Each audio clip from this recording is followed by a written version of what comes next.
Eh bien, l'intérêt principal, je crois, de cette exposition et l'intérêt du partenariat qui lie le Louvre et la Caixa, c'est d'avoir permis d'apporter ici à Madrid des œuvres qui, pour beaucoup d'entre elles, ne sont jamais sorties de France. Et on a un certain nombre d'œuvres qui sont assez exceptionnelles, qui sont réunies ici et qui sont une occasion, je pense, pour le public espagnol d'avoir accès à ces œuvres qui, normalement, sont à Paris et ne sont visibles qu'à Paris.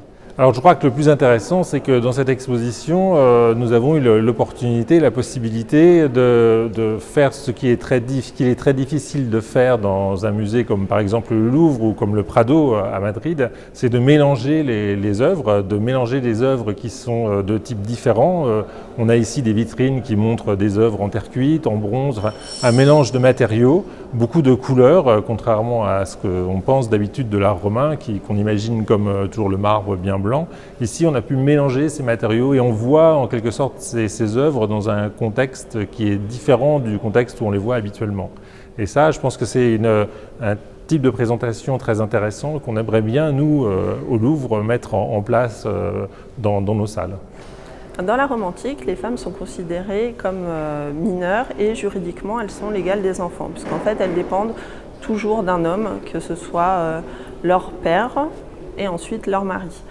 Mais il ne faut pas croire pour autant que les femmes ne jouaient pas du tout de rôle et elles avaient quand même un rôle important, notamment au sein du foyer. Et contrairement à la Grèce où les femmes sont ensemble dans le gynécée et ont une partie de la maison qui leur est réservée, à Rome ce n'est pas du tout le cas.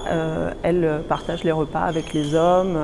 Et donc tiennent un rôle important. Cette exposition organisée en partenariat avec la Caixa permet d'aborder les différentes facettes de la femme, que ce soit son rôle de matrone, de mère de famille, mais qui est moins représenté toujours par le biais du mythe, ou son rôle religieux. De nombreuses cérémonies sont représentées dans l'exposition.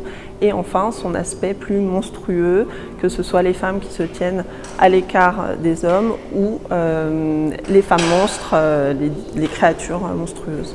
Les femmes sont en fait classées en deux catégories en quelque sorte. Il y a les matrones d'un côté, la femme respectable, l'épouse, mère de famille, et de l'autre côté, les esclaves ou les prostituées qui vraiment sont considérées avec mépris. Mais les femmes respectables tiennent un rôle important dans le domaine religieux puisqu'elles sont exclues de la vie politique du fait qu'elles ne sont pas citoyennes, mais en revanche, dans la vie religieuse, elles tiennent une place importante. Si elles ne participent pas à la vie politique du fait qu'elles ne sont pas citoyennes, en revanche, dans la vie religieuse, elles tiennent une place importante. Il y a de nombreuses congrégations religieuses, comme les Vestales par exemple, où ce sont exclusivement des femmes qui tiennent ce rôle.